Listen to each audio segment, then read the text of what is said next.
that I believe the Most High gave me. It's about that Israel over there that we think is the real Israel. Now, I'm sure you've seen videos debunking land over there, which they say is the Middle East. They say it's the Israel of the Bible, the ancient Israel, where there's no way that could be the ancient Israel, based off of all the tribes that had to fit in that small space, even the giants. And when they were on the earth, I believe they're still on the earth. It's another remote location, maybe in a lands that not on the map. But anyways, this is the reason, they say, the reason why I feel like the Israel over there is not the real Israel. But here is just like something you can think about, just very common sense type stuff. This is a very short video that I'm going to give you today because I'm working right now. I just felt the need to do it. I'm actually driving for my job, going to another location, drop off point. But think about this.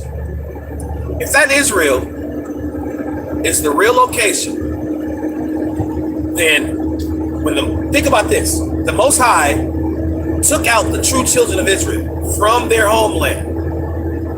The Negroes scattered to the four corners of the earth. You know how we get down this channel. That's what we believe. Because of sin, that is a holy land that the children of Israel were removed from. Every time they sinned before the Most High, they even got put into some slavery.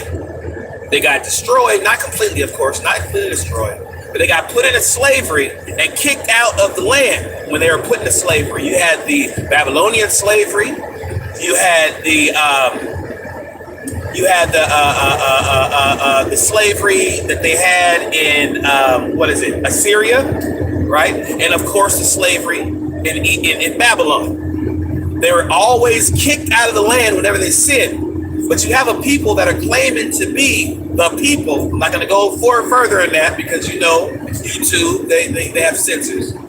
These people have been in that land and they check this out. They do not serve the Most High God of Abraham, of Isaac, and Jacob. You have the Orthodox, quote unquote, JEWS, that say they serve him and follow the commandments, right?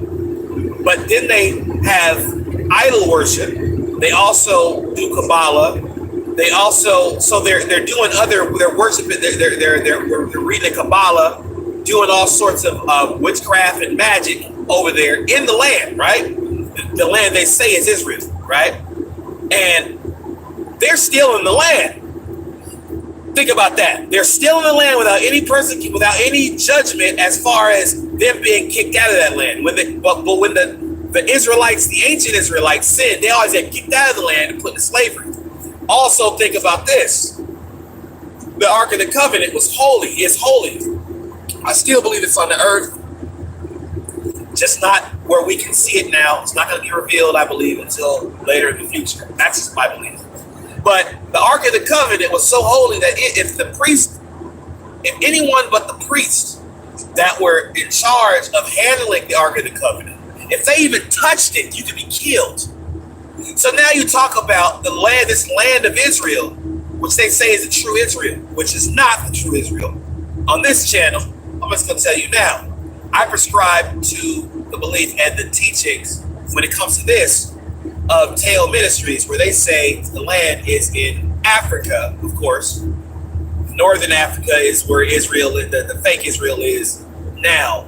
But they say the Middle East, but I believe it's in Ethiopia, somewhere in that area, right? Of the old Damat kingdom, right? In Ethiopia, in the Tigrit area, right? Tigray Mountains, Tigrit Mountains, something like that. Tigray Mountains.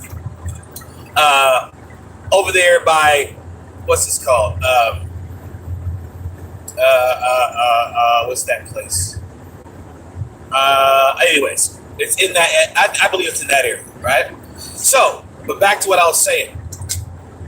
These people have lived in that land since 1948, and even the Ottoman kingdom. In the Ottoman kingdom, before these people that call themselves JWS, there were those people that call themselves JWS in that land, proclaiming to be the people back then. But they never got kicked out of that land. And the original, our ancient Hebrews, which of course, until you are the Negro scattered to 4 corners of the earth. Whenever we sinned, our people, our forefathers got kicked out of the land. These people have not been kicked out of the land. There's been no judgment on them, right? How is that the true Israel? If that's the holy land from the Most High God, the God that created everything.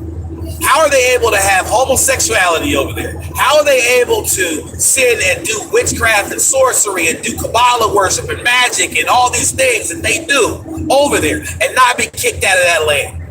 This is just something to think about. That land is so holy. There's a judgment that comes upon a people, that has always come upon a people when they've been in that holy land. Of course, it's been my people, and then also these people are the Revelation 2:9-3:9 people are claiming that they're the true people, and they've been in that land, and they have been worshiping idol worship. They've been worshiping other gods. They've been doing Kabbalah worship. They've been reading the Talmud, which goes against Christ, the Son of God. And you mean to tell me there's no judgment on them, right? Now, some of you can say, "Oh, well, the judgment is coming." Okay, if the judgment is coming, it's coming. Now, once again, I believe that's not the land anyway. I believe the true land is in Ethiopia. That part, based off of my studies that I have studied, based off of what I have studied. But this is just to debunk the fact that that little sliver of land, which could not have held all of the tribes nor the giants in the ancient times, there's no way that part of the world could be the true Israel.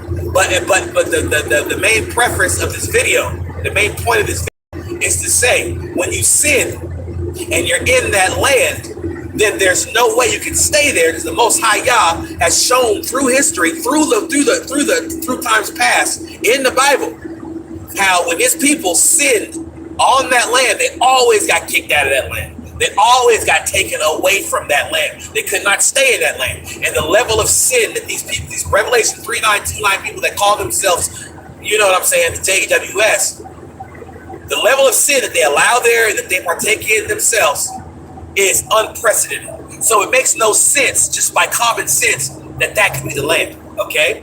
And it also says that land, in the Bible, it talks about how that land is at rest. That land right now, the Holy Land is at rest right now. Her Sabbath, she shall have her Sabbath. She shall be able to rest. How is she resting when you got all kind of different people on the land sinning, going against the Most High God, going against His Son, the Christ, Yahushua Mashiach, which a lot of you call Jesus? How is that any type of rest in any way, shape, or form for the land, right? Now, this is talking about the land. This is not talking about the people of Jerusalem. This is saying that the land shall enjoy its Sabbaths, right? Because basically the people, the Israelites, are gone, right? That's another story. But we're talking about the actual land. So how is the land enjoying its Sabbaths when you have a people on that land saying that that's the land, right? And they're allowing sin and also living in abundant, great sin, allowing all sorts of manners of witchcraft and sorcery and idolatry and homosexuality. I ain't in that New Age stuff, but I want you to think about what I'm saying. How is this the land they say over there is Israel? How are you going to think that that's the true Israel when you have the level of sin on that land and there has been no judgment to when people have been kicked out of the land? There's no way that that's the true Israel. Anyways, this is Judah J. I'm working right now, so I ain't got really much time to continue to have this conversation. But like, share, subscribe if you'd like to donate to the channel. $ Judah J Talks 144. That's $ JUDAH Talks 144. Anyways, blessings to you. Until next time, shalom.